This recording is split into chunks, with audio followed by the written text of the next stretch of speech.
We're at the Fletcher Canyon Trailhead today in the Mount Charleston Wilderness, southern Nevada, just outside of Las Vegas. From this trailhead, you can take the Fletcher Canyon Trail.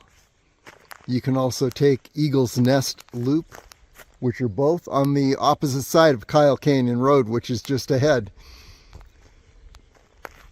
There are a couple other trails that are accessed from this trailhead.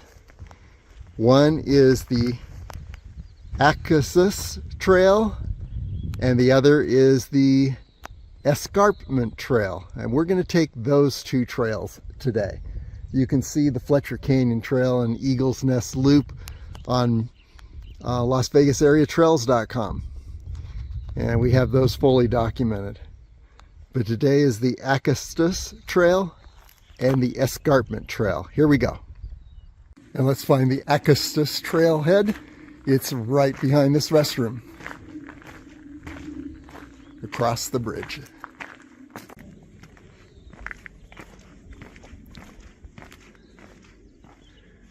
You're looking at a wash. Been a winter for heavy snow here in the Charleston Wilderness. Surprised there's not water in here right now. Anyway, let's cross the bridge. And this is an interpretive trail. Lots of interpretive signs along the way.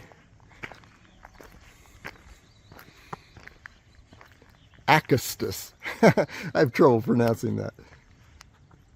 And you can pause the video and take a look at the sign and read what it says. And we're passing through a ponderosa pine forest here.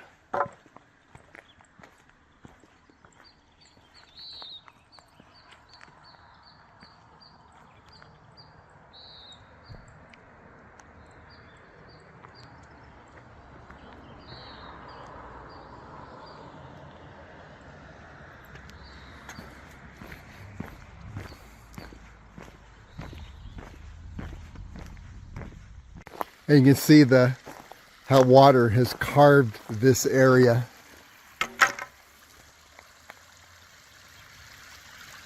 And there's some flowing water.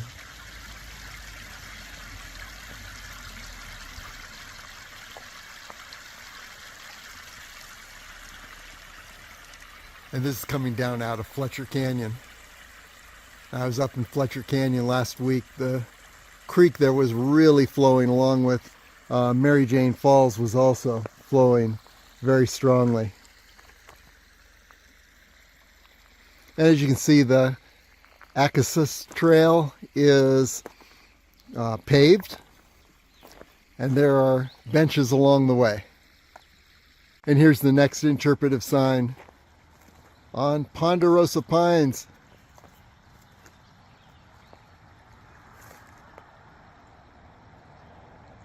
And this sign is inviting you to experience the ponderosa pines with all your senses. Smell them, feel the pine needles. Just listen to the sounds of the forest.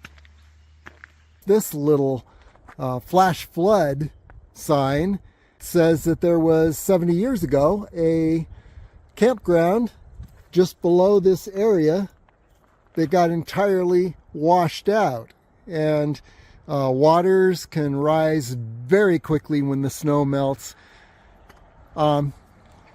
So they reference Arkansas's Ouachita National Forest, where in 2010 there was a flood, a flash flood that killed 20 people who were sleeping in their campers and tents in a campground. This is an example of flash floods here in this area. So yeah, flash floods don't happen too often. I've never actually seen one, but they can.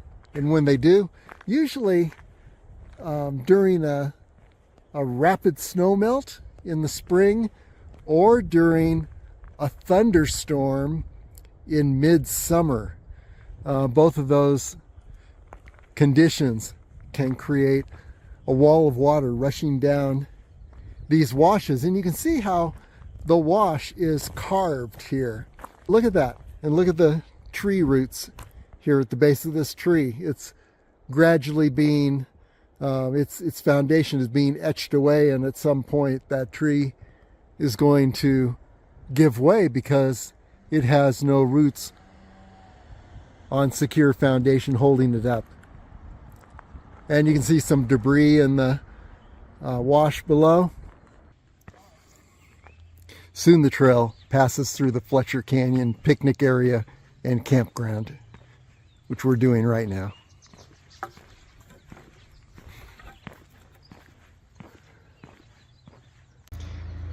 Next trail sign, feel free to stop the video and take a look at this sign. And when you reach this location, take a left over the bridge and continue on the Acastus Trail. It's a little broken up here.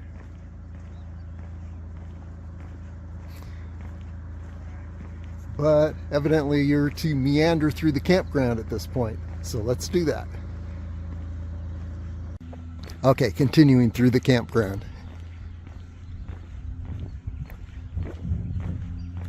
This is a very different experience from most of the adventures on Las Vegas area trails, where I'm in the wilderness, where there is actually no trail and there are no people. So here suddenly we find ourselves in a pretty busy area. It's early in the morning and it's on a Friday morning, yet there's still a lot of action all around us.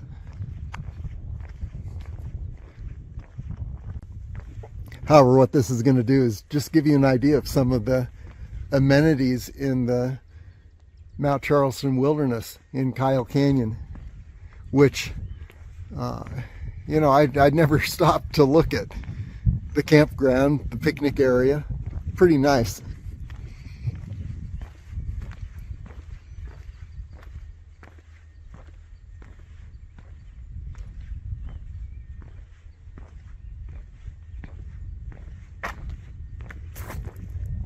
And I'll take videos of some of the signs along the way.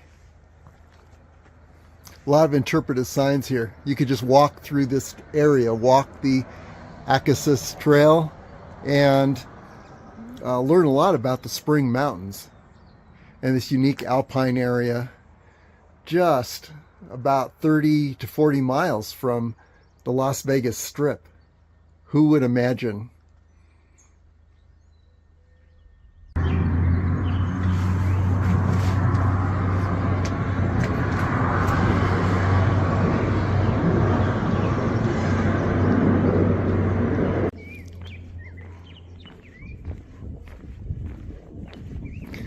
The Spring Mountains are really an island in the Mojave Desert, which, you know, this area, this alpine area, is surrounded by desert.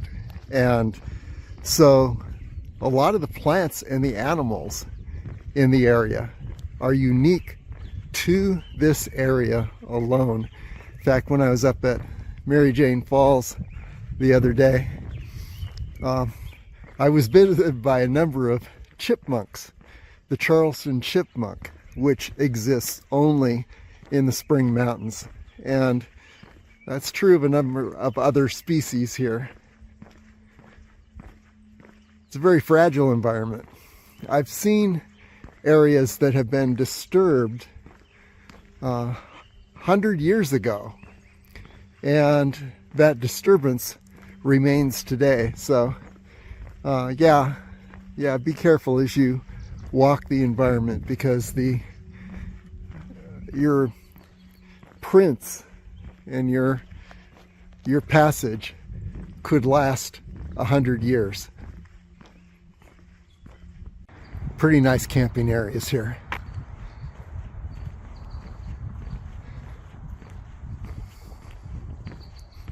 We're still in the Fletcher Canyon campground area.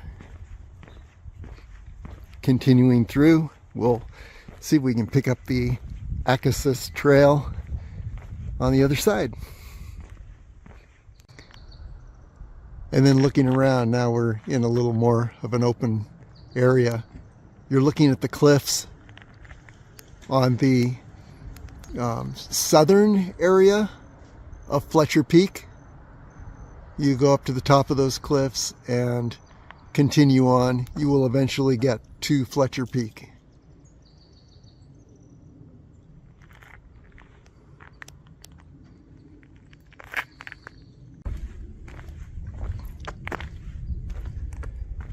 And as I walk this area, I'm also looking up at the Harris Mountain area and just wondering what kind of access pathways might lead up to Harris Mountain.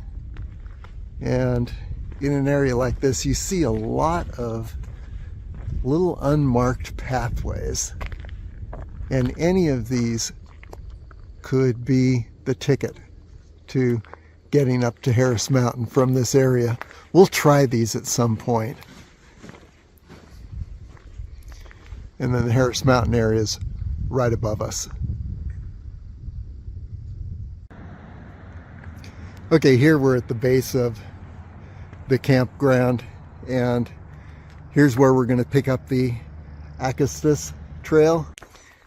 Okay, here we go. Leaving the pinyon pine forest, entering a more wide open area near the east end of the Acastus Trail.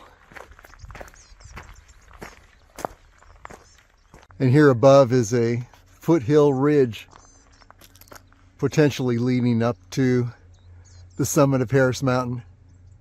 We don't know what exists along the way. It looks like there's some pretty vertical bluffs before you get to the summit of Harris Mountain. However, it also looks like you can bypass those bluffs.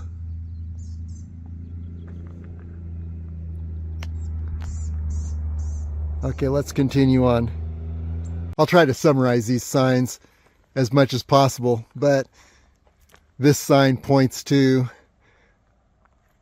the fact that we're standing in a transition zone. The ponderosa pine forest is above us toward the Fletcher Canyon campground and Kyle Canyon picnic area. And now we're entering a more open area, which is in part due to a fire back in 1924, which is 99 years ago. And as I mentioned earlier, you can see results of disturbance in the environment hundreds of years later. And this was all that tall pine forest 99 years ago. It's still just coming back at this point. And again, you can see the ridgeline up to Harris Mountain.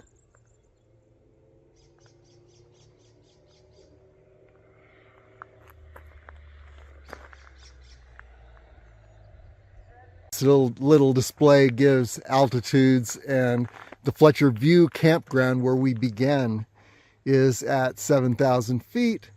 The Kyle Canyon picnic area we passed through just a moment ago, 6,900 feet, so a 100-foot drop. And continuing on downward.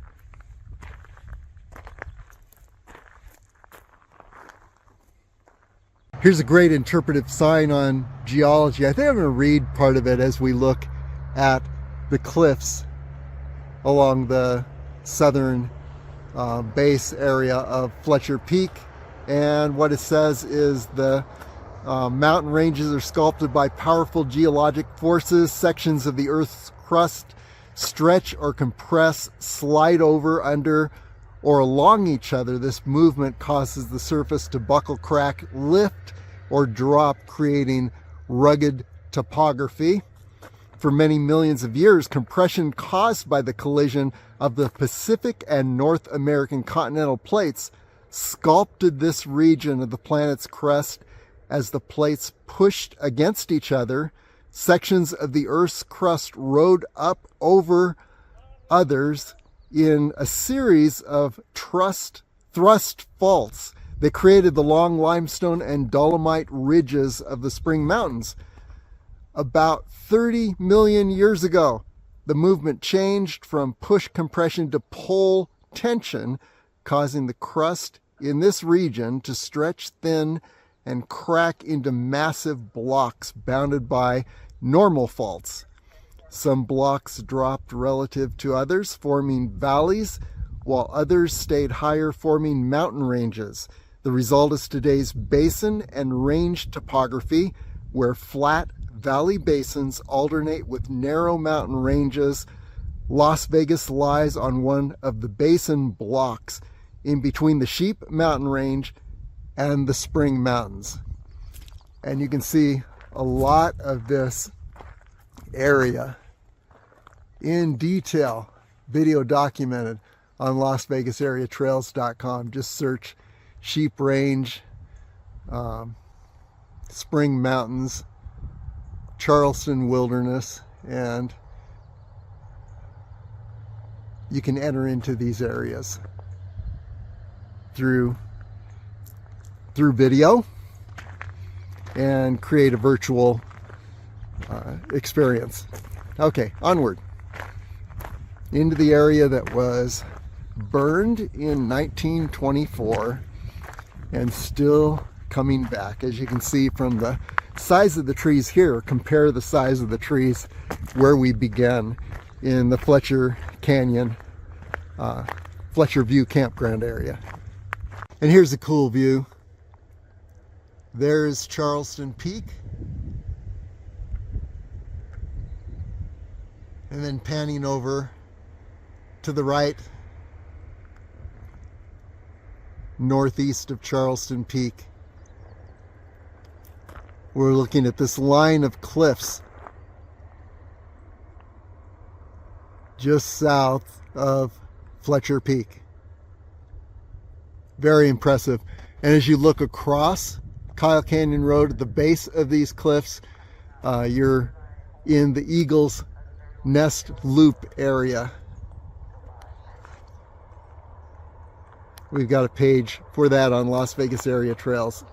Okay, let's continue on.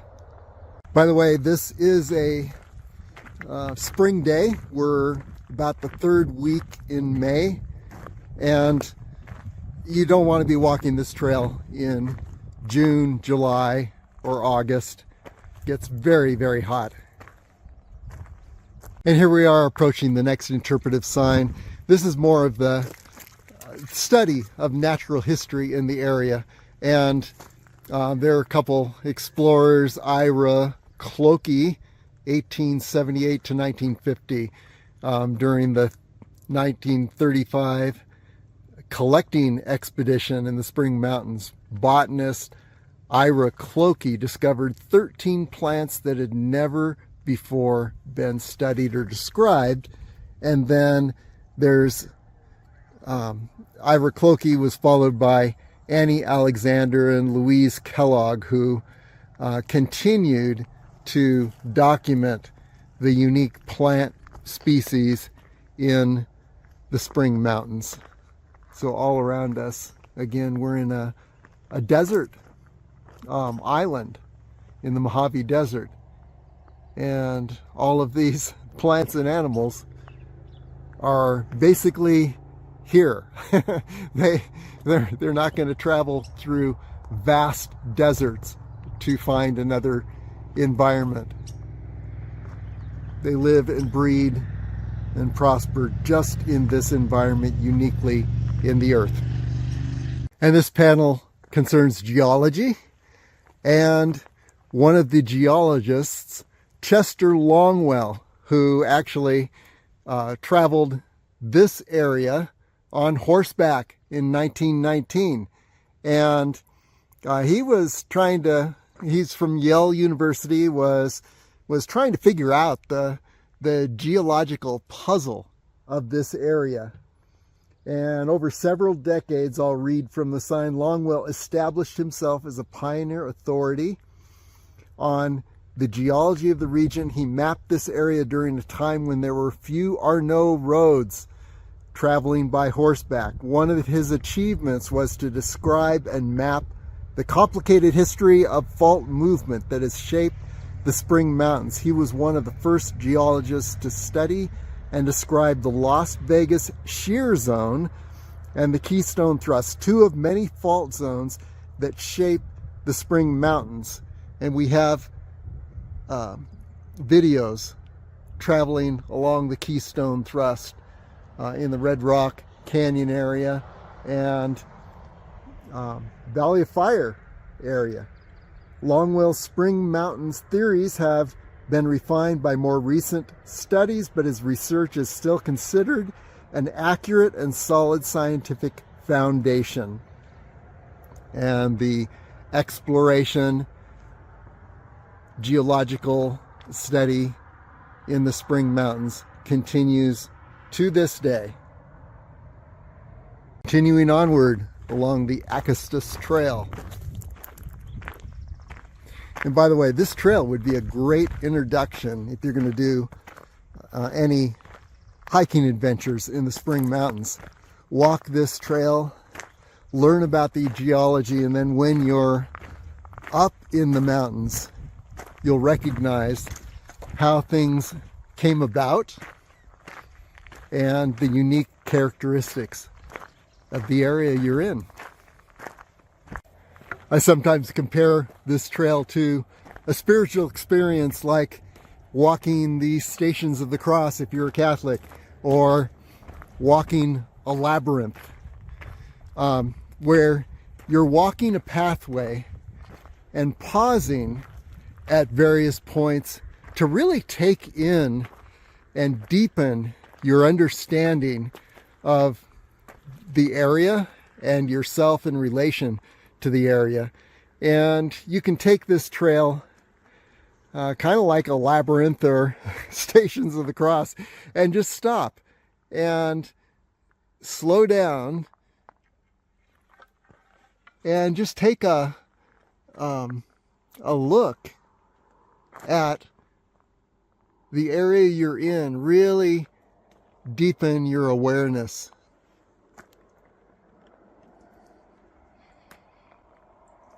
And if you can do it in this area, it helps you to do the same kind of activity process of deepening and conscious awareness of all areas. Well, here's another sign. Let's take a look at this.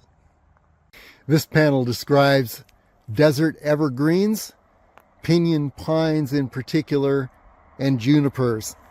And both were a staple for the diet of the Nuwuvi Southern Paiute, who've lived in this land for countless generations.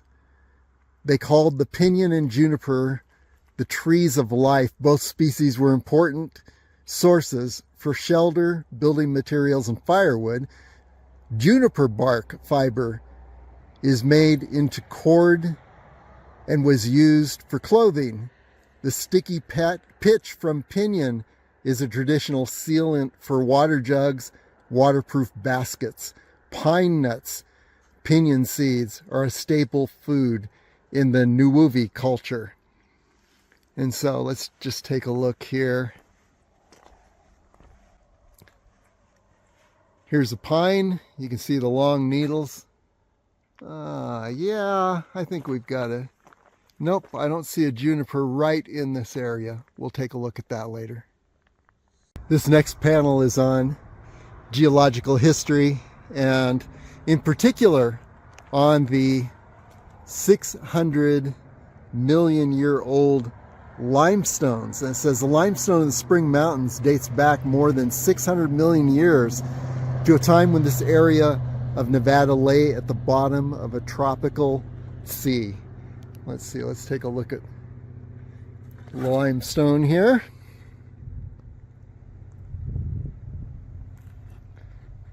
There's some close-up views of the limestone. Then, of course, as you look up, you're looking at limestone cliffs. The bodies of these marine creatures, along with other organic and inorganic debris, rained down upon the seafloor for millennia, piling up deposits thousands of feet thick. In time, the debris layers fused together into rock. Millions of years faded into the past as those sedimentary rocks were lifted up by tectonic forces to the heights where we find them today. And I've seen fossils in on Blue Diamond Hill, and way up on Mummy's Toe. And you can look on Las Vegas area trails where I take pictures of these ocean fossils. Mummy's Toe, around 11,000 feet, there are ocean fossils. And we're looking at limestone here, by the way. Anyway, these date back to the time when there was one continent, Pangaea, which, and the oceans covered the rest of the earth. That continent eventually divided and became the modern continents that we have on the earth. But when you're looking at some of these fossils, some of these sea fossils, they date back to a time when there was one continent on the earth. And so it's just amazing what you can see in this area. Okay, let's continue on. And by the way, that 450 to 500 million year date way back is also interesting in terms of the universe, because recently the Webb telescope was launched to get photographs of the edge of the universe, what we currently call the edge of the universe, and we're always discovering new things, and that what we thought was the edge of something is not really the edge. But anyway, the Webb telescope took images all the way to 500 million light years away, which incidentally, if you were standing on the edge of the universe looking back to this area, you would see potentially what the area looked like 500 million years ago, when it was covered with water and there was the continent Pangaea. So everything's connected in some way. And here's another interpretive sign. This panel describes the Acastus butterfly, I guess, for which this trail was named. It's found only in this area of the world, and in an area between 5,900 and 8,900 feet. Has one brood per year. Very endangered as a species, and sucks the nectar of flowers like the bastard toadflax, sweet clover, dogbane, and rabbit bush,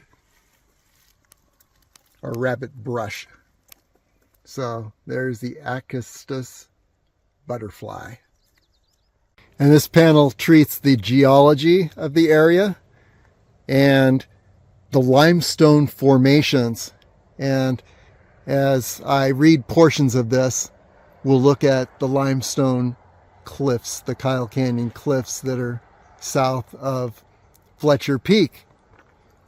Caves form when naturally acidic water trickles through cracks in the bedrock. Limestone and other calcareous, calcium carbonate rich rocks dissolve in acidic water. The process is slow, but after eons, cave systems form because the spring mountains were formed almost entirely from calcareous rock.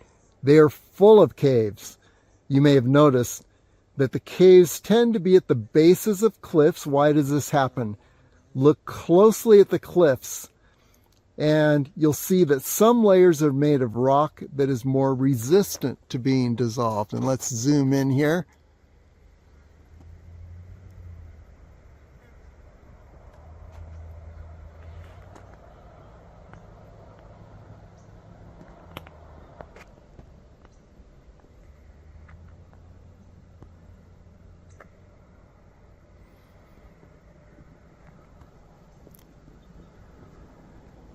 You see a cave there at the base of the cliffs, those limestone cliffs. Let's learn a little bit more about those caves. Groundwater flows through pores, cracks, and fissures in the rock, always seeking the easiest path. The water slowly dissolves the limestone rocks it encounters. In some places, the groundwater flow encounters layers of rock that are more resistant to being dissolved. This could force water to flow uphill as if it were in a pipe. Where groundwater finds its way through cracks and fissures to the rock surface, it forms a spring. Mary Jane Falls is an excellent example, and you can see Mary Jane Falls flowing very strongly on Las Vegas area trails. We caught that first week in May. When rocks on the surface fall away, revealing caverns formed by erosion from the flowing groundwater, you see a cave like those above you in the Kyle Canyon cliff faces. And by the way, there's a really cool cave that we documented just beyond Mary Jane Falls.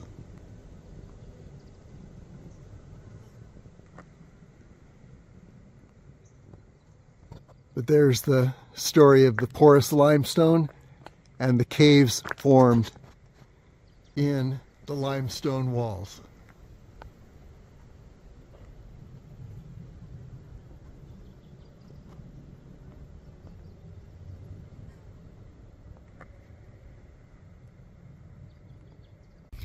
By the way, as I mentioned, we are in the third week of May, and it's a comfortable 70 degrees here at this point.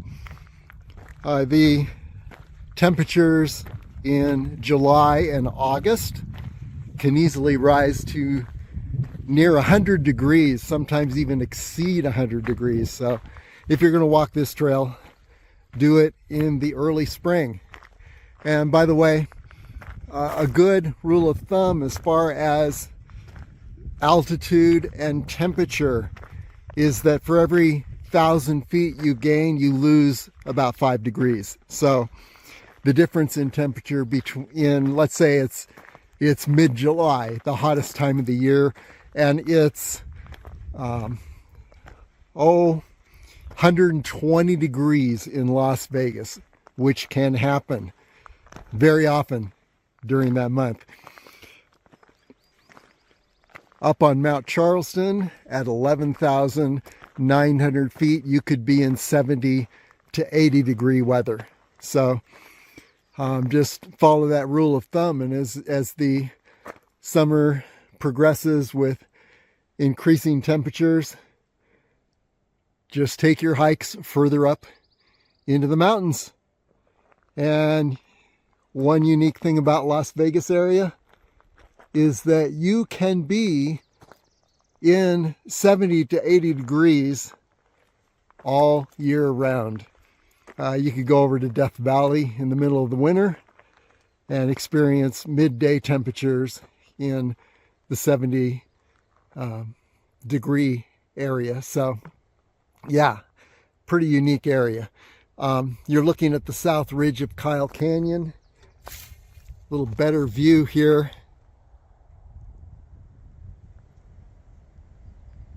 Continue to the right and you're going to end up on Charleston Peak. And to the left, Griffith Peak is visible.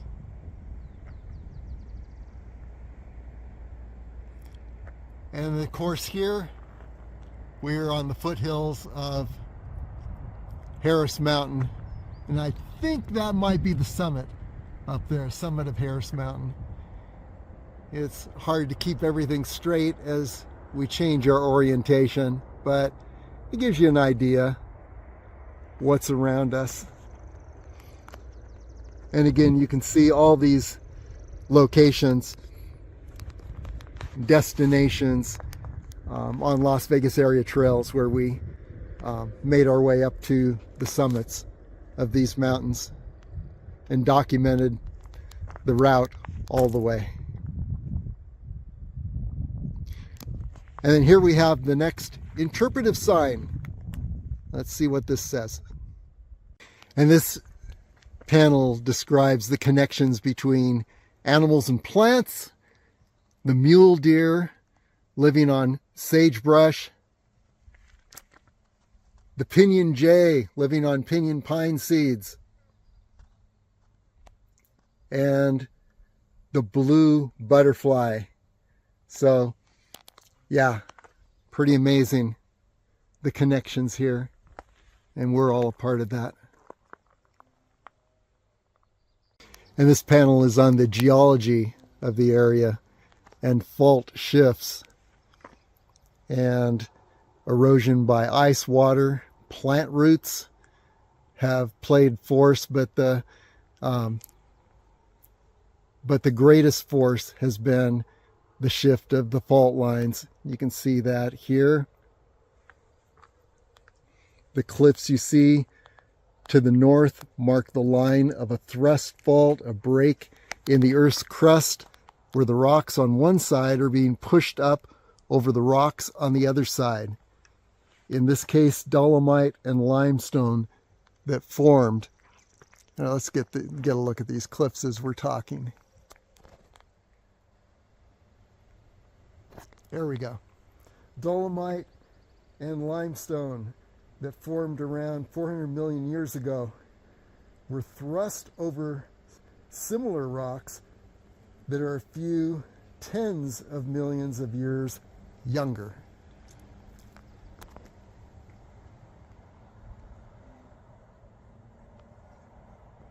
And then again, pines in this area. Pines tend to grow at higher altitudes, or begin at higher altitudes. Junipers begin at lower altitudes. I haven't seen any junipers yet. I'm watching for junipers just to show the difference, but you can see the long pine needles.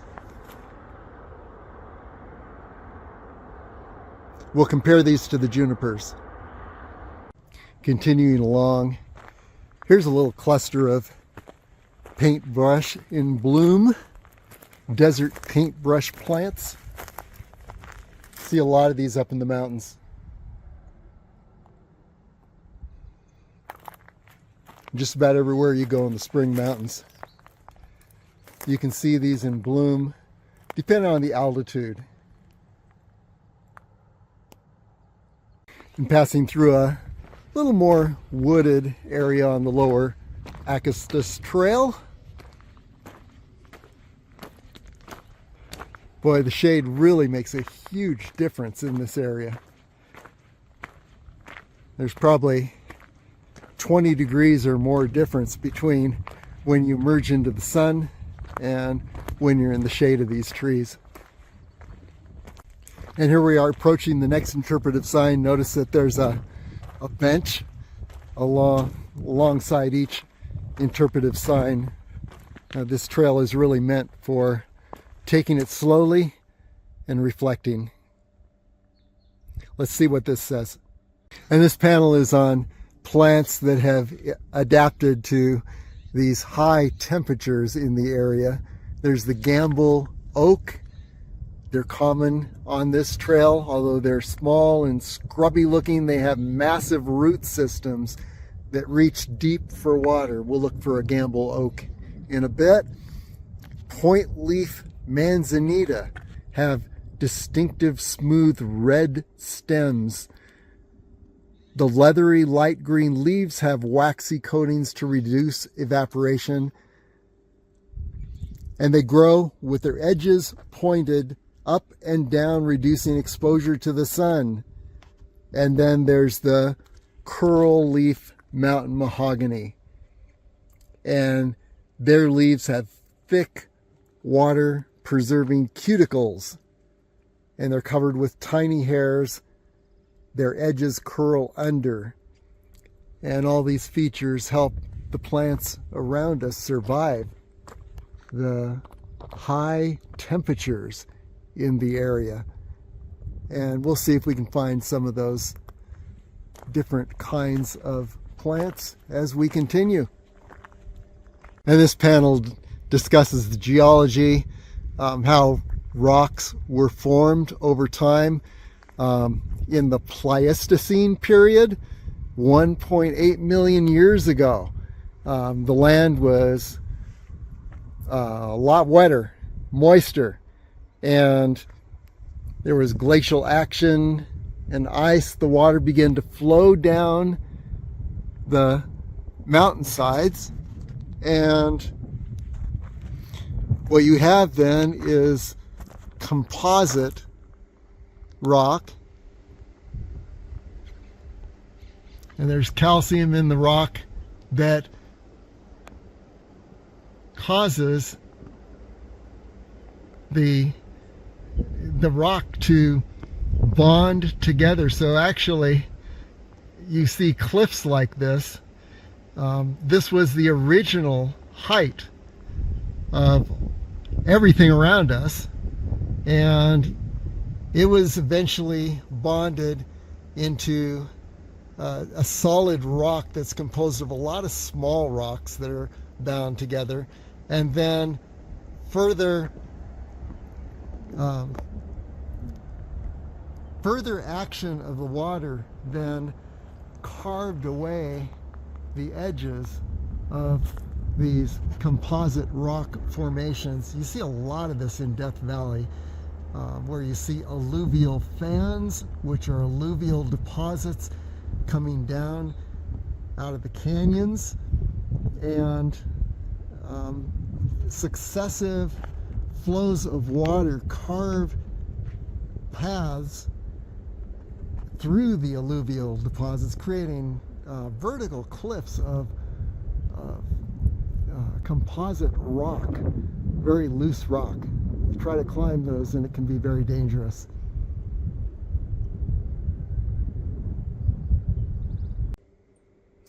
Okay, I mentioned that I was going to look for Gamble oak.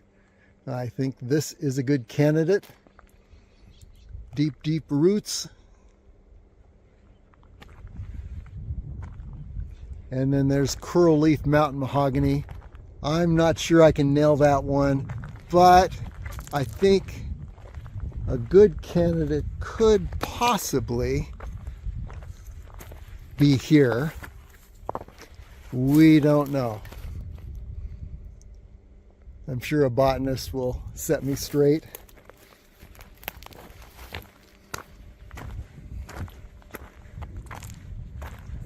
And we're still looking for a point leaf manzanita. And we're also looking for our first juniper. More Gamble oak.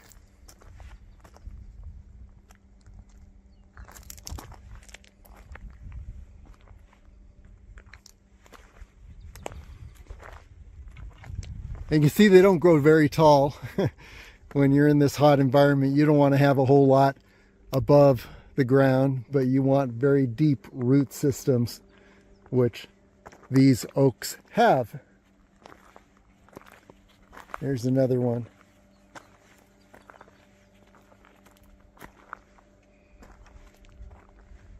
Here we go. Coral leaf mountain mahogany. Remember, the leaves are curled so that there's less exposed to the direct heat of the sun. Yeah, this is a nice specimen. Look at that.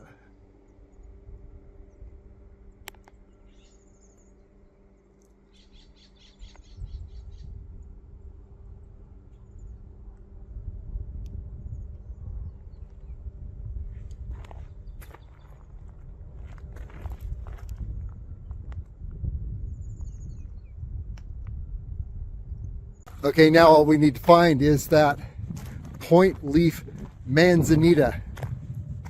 And by the way, across the way here and up along the eagle's nest loop, wow, that was just totally lined with point leaf manzanitas. So you could look at the eagle's nest loop video and see those. And here we are at our next interpretive sign and resting bench. Okay, this display is saying that it's 30 miles from Las Vegas to Canada. And what they mean by this is that as you travel, every 1,000 feet in elevation, I mentioned you lose about 5 degrees, but also it's like going north 200 to 300 miles. And so up in this area, we are at a climate zone similar to Canada, and certainly up higher in the mountains. We're reaching for Alaska, up on Mount Charleston. And here you can see the different zones. Alpine above 10,825 feet, bristlecone pine 8,300 to 10,825 feet, mixed conifer 6,600 to 8,300, and that's where we are now. Pinyon juniper 4,100 to 8,200. Yeah, we're in that area too. Black brush Joshua tree 4,000 to 6,600 feet, and you see some really cool Joshua tree forests in the Sheep Range that are just massive. And then salt brush and creosote below 4,100 feet. And definitely when you get into Death Valley, you're experiencing that, but also in the Las Vegas Valley. So yeah, gives you an idea of various climate zones. So now this panel talks about mountain washes, and the washes can be filled with water in the spring, but even when there is no visible water, 50 to 100 feet below, there is water. If you were to dig down, and there's a wash below us.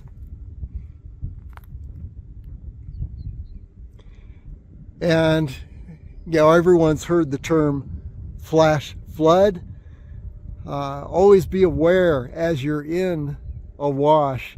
If there are clouds in the mountains above, it may be sunny where you are in that wash. But if there's a thunderstorm in the mountains above, there could be a flash flood that comes shooting downward through the wash and wash you away. So always be aware of the weather, not only where you stand, but all around you. And there we're looking at this composite rock, better view.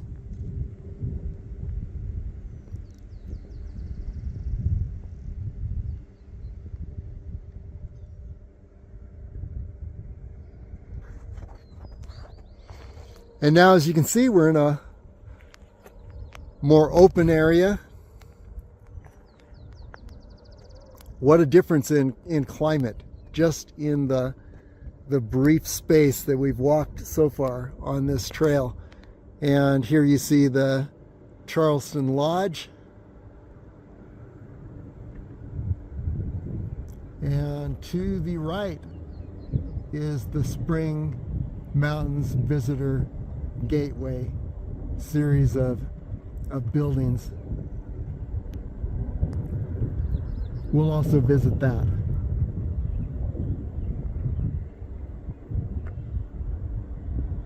Okay, to be fair to the oak, we took a video of some smaller oak, Gamble oak. Here's a much taller oak, little oak forest here.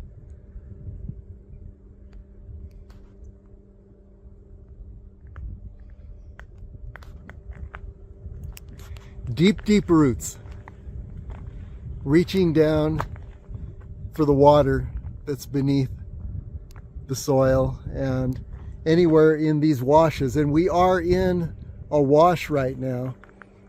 Now remember, the water is 50 to 100 feet down even when you don't see it on the surface. And so the roots of these oaks are reaching down and enjoying the water year-round. Here's an example of what happens if your roots do not go deep enough. You see these trees just have partial vegetation.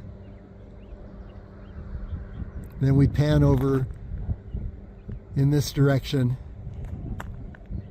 and this one has given up the ghost totally.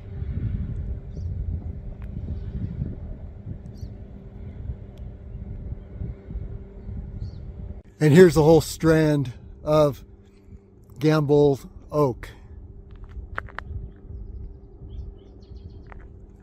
Notice how it's lining this wash all the way down. You're not going to see it further up, but mostly down in this wash where it can reach that year-round water.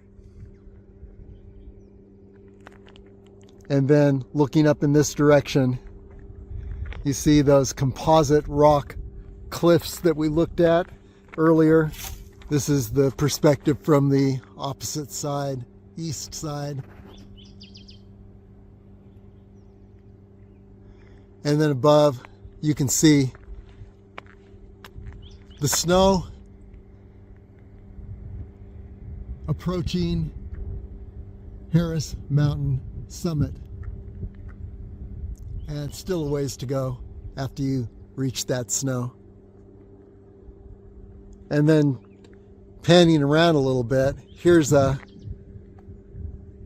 better view of the south ridge of Kyle Canyon. Between Griffith Peak and Charleston Peak is this ridge. Very beautiful. Look on LasVegasAreaTrails.com at the 4 Peak circuit in the Mount Charleston Wilderness.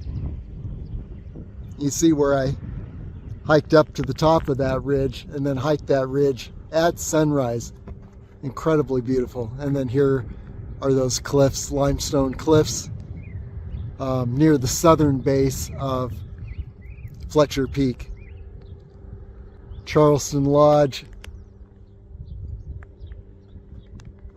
Spring Mountains Visitor Gateway.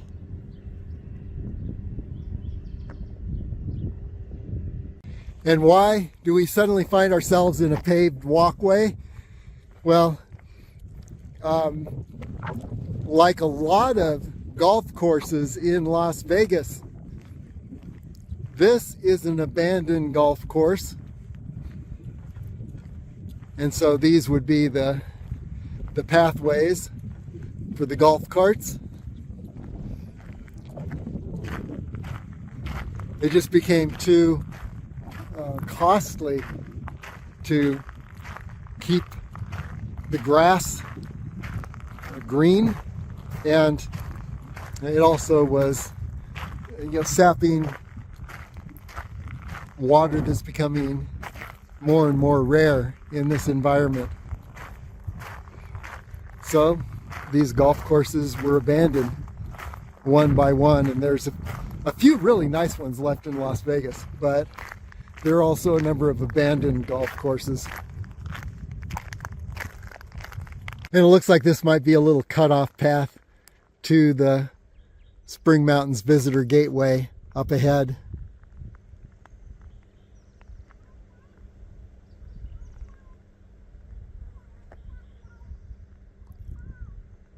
Which is the eastern end of the Acastus Trail.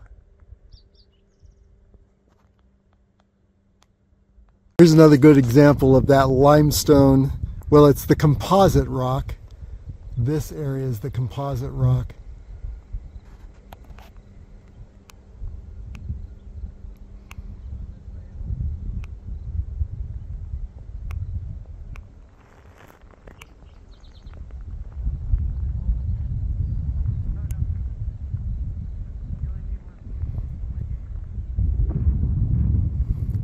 And a lot of that rock is made up of compacted material washed down from the mountains above.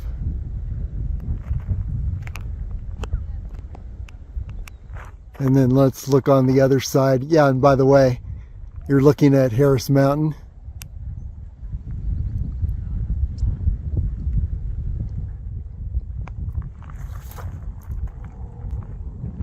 South ridge of Kyle Canyon. And then here, very different rock, the limestone cliffs.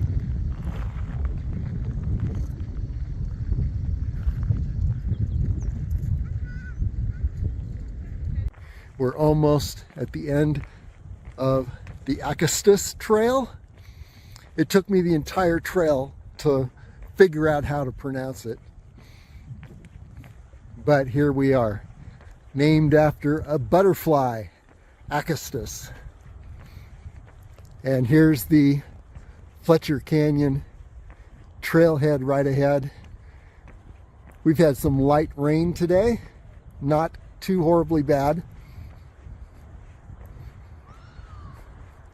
But what a beautiful trail. And here's a map of the Acastus Trail.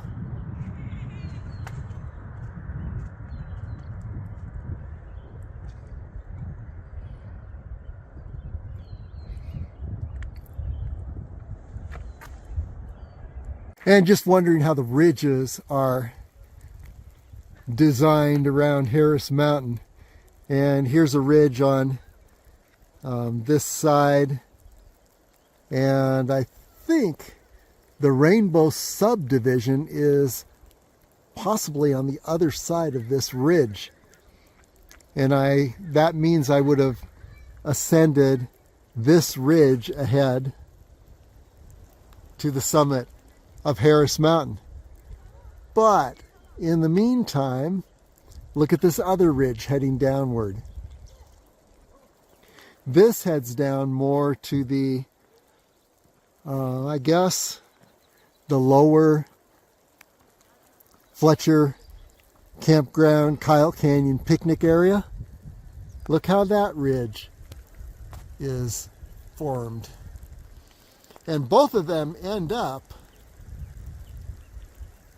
on the summit of Harris Mountain. So this is another possibility for summiting. So yeah, we'll check those out at some point. And here we are, having just crossed the bridge over the wash. And we are at the Fletcher Canyon Trailhead area where we began. Right on Kyle Canyon Road, which is that road straight ahead. Upper Ridge is a little more wide open from this perspective, and now I can see that, yes, I accessed this ridge from the other side of the ridge, from the Rainbow subdivision. I parked at the South Climb Trail and took it up all the way up to Harris Mountain summit. And then, as I mentioned, an alternate ridge heading downward toward the Fletcher View Campground.